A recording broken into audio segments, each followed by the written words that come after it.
Generally speaking, people don't have a very high opinion of games based on movies or TV shows, but while movie-based games typically at least have a decent budget, TV show-based games are often incredibly cheap to produce, and they end up in the GameStop bargain bin after a couple weeks. But that's not to say they're all bad. There have actually been some really good games based on TV shows throughout the years, and in today's video, we're going to take a look at 10 of the absolute best.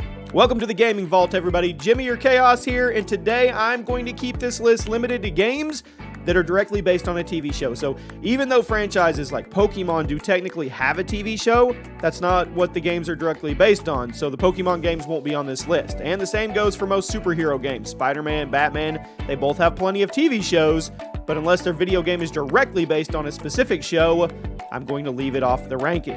If that sounds fair, let me know in the comments which TV show game is your favorite. Drop a like on this video, make sure you're subscribed to the Gaming Vault, turn on those notifications, and at number 10, Samurai Jack Battle Through Time. You may have missed this game because it kind of came out of nowhere, but you should definitely give it a try. Samurai Jack Battle Through Time is a 2.5D action platformer released in 2020. It's based on the Samurai Jack cartoon, which it ended many years prior, but if you're a child of the 90s, you probably remember this show for its striking animation. It had some really cool fight scenes and great characters, all of which are brought to life perfectly in the Battle Through Time. Now, many of the original voice actors came back to reprise their roles, and the game's animations and character models are all designed to mimic the show's style as much as possible. The gameplay's not mind-blowing, but it fits the tone of the show perfectly, and it's clear. The team putting the game together really cared about doing the source material justice, so if you want a good, straightforward 2.5D action game that's nostalgic as heck, give Samurai Jack a shot. At number 9, The Legend of Korra. This is a game that was widely hated upon release, but it's kind of developed a cult following throughout the years, largely thanks to the developer. Legend of Korra is a 3D action game based on the show of the same name and developed by Platinum Games, the same people who brought us Bayonetta and Metal Gear Rising. The gameplay is the same kind of flashy, colorful, over-the-top action you'd expect from Platinum Games, but it was criticized heavily upon release for its short length and somewhat repetitive level design. I agree with the people who hated the game upon release because it was way too short. It was shallow for the asking price, but I still think the gameplay and the presentation of Legend of Korra is fantastic and worth another look. The way that Platinum Games translated the elemental combat of this universe into a real-time action game, it was pretty awesome.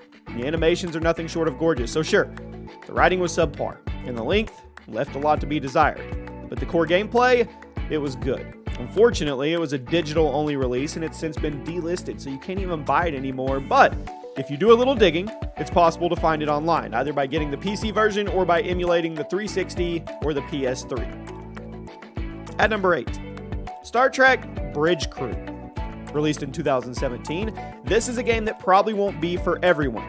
But if you are a fan of the classic shows, and yes, I know this game technically takes place in the J.J. Abrams Star Trek movie continuity, but when you play it, it's very clear. It's meant to appeal to fans of the classic shows, so I'm going to put it on the list today. Bridge Crew is a VR game, basically a starship simulator as you order around your crew, go around the ship, assign different jobs to various crew members. It probably won't appeal to anyone other than those who grew up watching classic Star Trek or The Next Generation, but if you did grow up watching those, you're going to instantly fall in love with the way the crew interacts with each other, bossing everyone around to complete objectives and reach your destination. It was a really good example of fan service that's only possible in VR. If you have a headset and are a fan of this, give it a try. At number 7, Teenage Mutant Ninja Turtles Shredder's Revenge. Now, the TMNT franchise technically started as a comic book. Shredder's Revenge was directly based on the 80s cartoon adaptation, and if you're looking for some awesome old-school Ninja Turtles games, you should give this one a try. Despite looking like the old-school arcade games, Shredder's Revenge is developed by Tribute Games and released in 2022. It is a deliberate throwback to the classic arcade games while also being a love letter to the 80s Ninja Turtles show. It features lots of classic characters, locations, as well as modern reimaginings of the iconic soundtrack. Shredder's Revenge was a huge success. It sold over 1 million copies in a week, and it's currently available for basically every platform, and it has crossplay between Xbox and PC, which is always a nice touch for quality of life. It's an awesome game, and it's a must-play for anybody who's a fan of the classic 80s Turtles.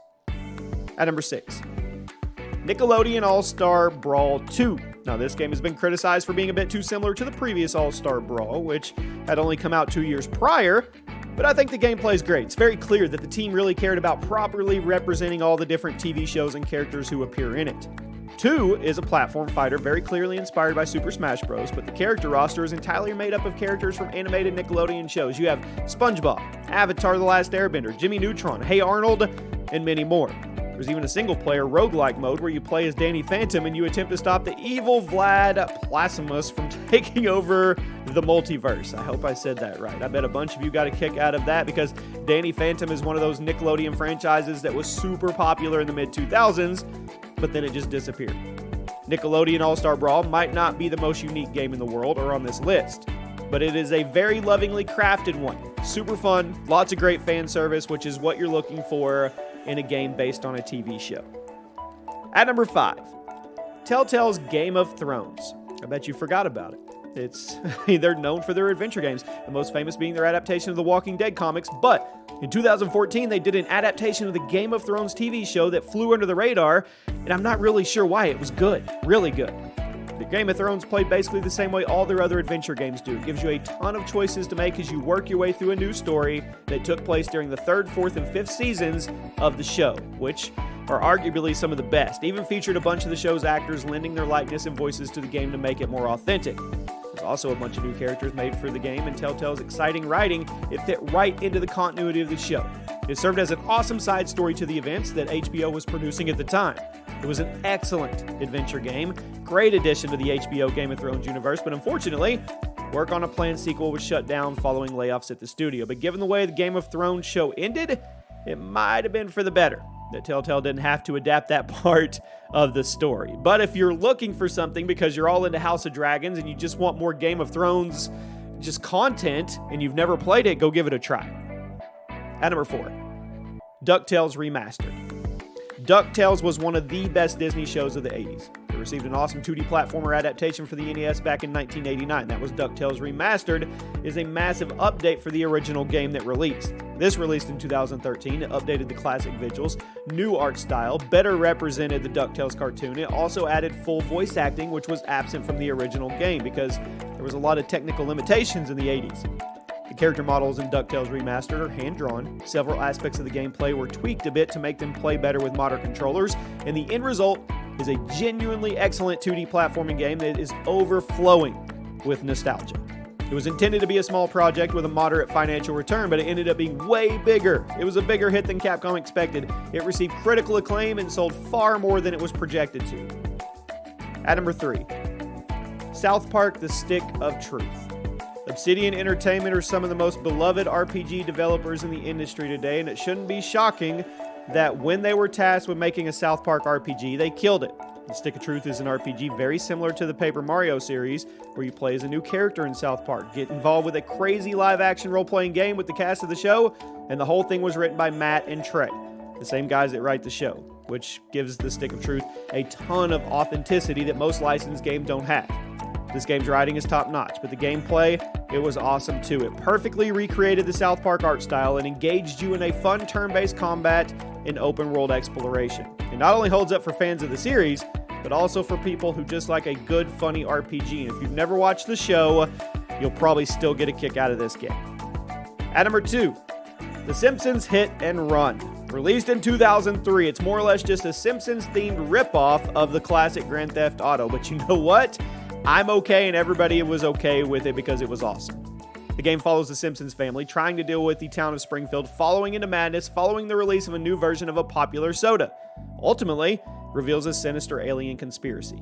It's a very weird plot, very over-the-top game, neither of which should be shocking since it's The Simpsons, but the end result was something endlessly entertaining and a perfect video game adaptation of the source material. You venture around Springfield, you complete various tasks, you stumble upon side missions, you meet tons of characters from the show, and the production was greatly assisted by members of the show's writing team. It was a huge sales success. Now, reviews, mostly positive at the time, but it's gotten a ton of extra love throughout the years. It is a game that aged excellently, and there have been a lot of rumors flying around about a remake entering development, which I would absolutely love to see. This is a game that absolutely deserved to be remade and brought into the modern gaming world with style.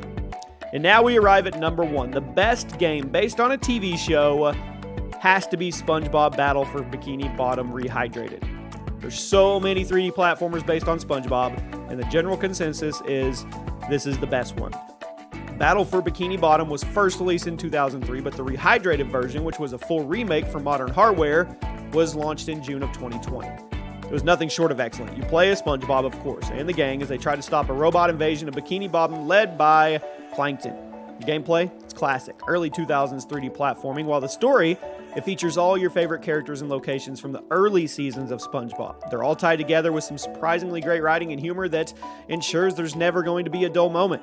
It was super clear the developers of the remake love the original game in the early seasons of the show because they can tell you just how lovingly they made Rehydrated as a version. You may disagree with me putting it at number 1, but honestly, I love the game. I love that it exists. The gameplay was great, the presentation's top-notch, the writing was perfect, and it is a perfect example of what a video game adaptation of a cartoon should be. And there you have it. Those are 10 of the best games based on TV shows. It's hard to get a good video game based on a TV show. If you want me to do another part of this, because there's plenty more, let me know. We also put up the best games based on actual movies, so go check that one out as well, and I'll see you soon.